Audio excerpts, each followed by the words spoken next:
Now, I don't know if you can spot anything unusual about this gravestone behind me. Yes, that's right, it's got a hole in it. Now, that's not a hole caused by weathering or erosion or anything natural like that. It's actually a really rare indicator of a very terrible night in this area's history. I'm in Weaste Cemetery in Salford, and this is a very stark reminder of two terrible nights during the Second World War when Salford and Manchester were bombarded by German air raids, where tons and tons, hundreds of tons of bombs were dropped all across the city region. One landing right here and damaging this gravestone and other gravestones in the area. So this is the grave of Robert Swain and other family members, of course, forever damaged during the Manchester Blitz, 2 nights, what became known as the Manchester Blitz, December 1940. And unlike other Second World War damage which occurred in Manchester and Salford and across this region, which has all been repaired or demolished or whatever, there's no real reason to repair a gravestone like this, and so it stays as this wonderful historic indicator. So unfortunately for Mr. Swain and family, it's probably always going to be like this. Nobody's got a real reason to come along and repair this. Actually, if you look around the other side, if you walk around the other side, you can see, to me, I'm no ballistics expert, this looks like the shrapnel has come through this way from that direction towards here, because there's more blasted out, there's more of the stone blasted out this way. Again, I'm no ballistics expert, which means that this area opened up here where there's no gravestones, for no apparent reason either, seems to be an area where the bomb would have landed, where there would have been a crater, and of course those graves have been damaged and permanently gone.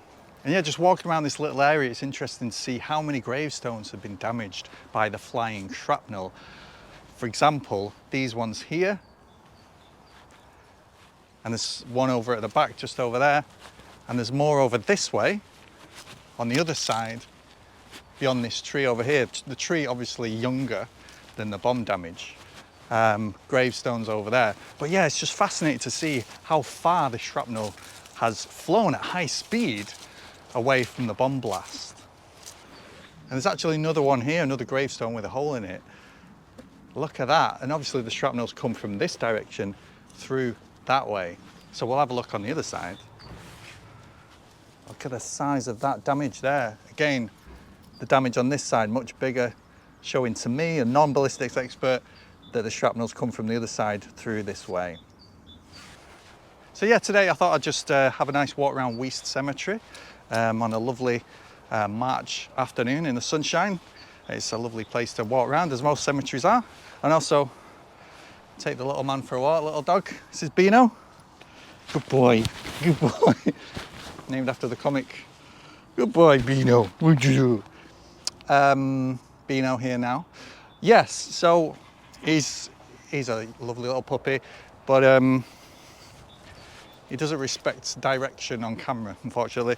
But yeah, we're going to go for a walk, and we're just going to have a look around this cemetery and just see some of the famous people in here. So yeah, it's actually a very beautiful cemetery, this. It's a very nice one to walk around. There's lots of graves packed in there from different periods, from the early 19th century to the late 19th century. And yeah, it's got a kind of that eerie beauty about cemeteries, which cemeteries have.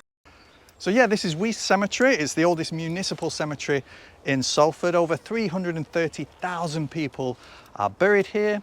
Municipal cemeteries, of course, were built because of churchyard overspill. There were too many bodies in churchyards back in the 19th century, and so they decided they had to start building municipal cemeteries to home all the people that had died in a non-crowded way. And this is quite a large cemetery, to be honest with you. So the first one we're going to look at is this huge monument right in the middle, this tall, ostentatious thing right there. And that obviously is for somebody very important, and it's actually for somebody very important to Salford as well as to the cemetery itself. So yeah, this is the grave of Joseph Brotherton, Salford's very first member of Parliament, and well liked in the city as well. He fought extensively for workers' rights, for the ordinary working people in the early 19th century of Salford. Just better working conditions, better rights and stuff like that. He was also, he was quite a religious person, a reformist. He was also a vegetarian. He was the first recorded vegetarian member of parliament, but his wife Martha also wrote the very, very first vegetarian cookbook. So a very compassionate man. Now, of course, earlier on, if you were wondering why the Germans would have even bothered dropping a bomb on a cemetery in Weaste, what a waste of a bomb. Of course, as we saw in a previous video, and is well known, that bombings during the Second World War weren't very accurate. Air raids weren't very accurate. Bombs often dropped half a mile away from their intended target. And this isn't a target, this wasn't a target at all. But just over there, where them buildings are, that's Media City. That is Salford Quays, essentially, which used to be the port of Salford, not far from Trafford Park, of course, the ultimate top target for the Manchester-Salford region, the industrial heartland of Manchester and Salford during the 1940s, the ultimate target of those air raids. So it's not that surprising really to find that one of the bombs fell on this side a little bit further away. So this gravestone isn't of somebody who's famous, but rather infamous. This is Samuel Hill, the Salford poisoner. Now, he went into a suicide pact with his wife after a dispute over inheritance with another family member somewhere else. I think it was his brother. And they decided for some reason to commit suicide, but they had 6 children and they poisoned all 6 of the children between the age of 3 and 13, I think these kids were. All 6 of them died, and then his wife, Annie, also drank the poison and died. And Samuel then strangely went to his neighbours and got them to sign something to say that he was compos mentis, that he knew what he was doing, he knew he would, he was in his right mind.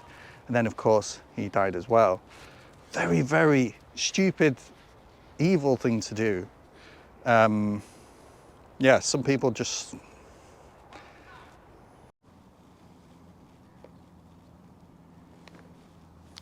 What have you found, Beano? Come on. What have you found? Oh. Beano's having a great time, obviously. Beano! A good boy. A good boy.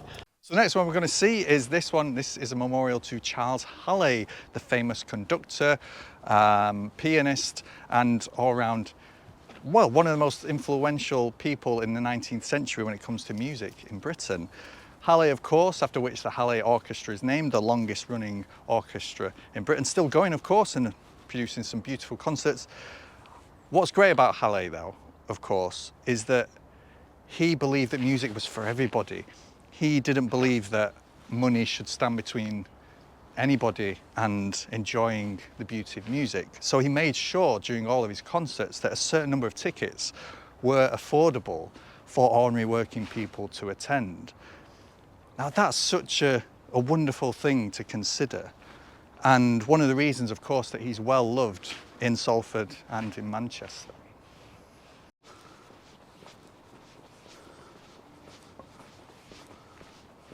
So Beano's leading me back towards the car. I think he wants to go home. But yes, as we leave Halley's, we can pass another one, which is just up here, which is of Mark Addy, quite a famous, in fact, an incredibly famous person in Salford, a hero of Salford, and a true hero as well, not just a hero you say is a hero, but an actual hero. So here it is. This is the memorial, a huge memorial to Mark Addy, a man who became famous for saving, I think he saved over 50 people from drowning in the River Irwell. But over the years, not just in one go, but over the years, he was a very good swimmer, obviously, in a time when most people couldn't swim, and when the River Irwell, as many industrial rivers up and down Britain, was an incredibly dirty, poisonous place to fall into. So he started life as a boatman and then became an innkeeper not far from the River Irwell, just on obviously the Salford side. And he made his first rescue when he was 13, pulling another boy from the water. And he kept doing it. Every time somebody fell into the water, people would go running, looking for Mark Addy, go to the pub, see if he was there, because he was such a great swimmer and he was brave, he was fearless. And yeah, there's very little else you can say about him except that he was a fearless hero, and he deserves such a this is a publicly funded memorial to him as well. After his death, he was so well respected in Salford that the people of Salford raised money to give him such a grand memorial.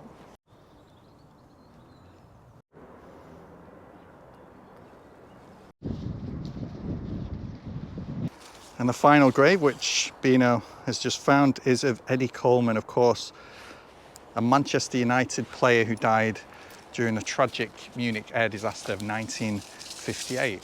Buried there, one of the Busby Babes. Very, very sad, and a very sad chapter in the city, well, both cities' history.